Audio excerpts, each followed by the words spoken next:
بریم برای طراحی ابرو. ژل ابرو رو قشنگ به ابروها میزنیم. بعد یا با پنز یا ژل اضافی رو پاک میکنیم قشنگ. بعد سیخی ابروها رو میگیریم، خیلی خواب، خیلی ملایم به حالت طبیعی ابروها، خیلی طبیعی. بعد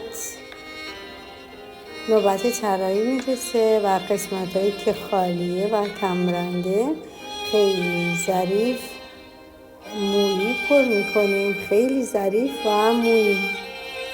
خیلی دقت کنید فشار دستتون خیلی کم باشه، چون میخوایم خیلی طبیعی باشه.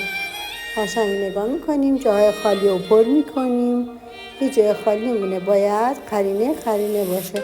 تفاوت دو ابرو قشنگ نگاه کنید.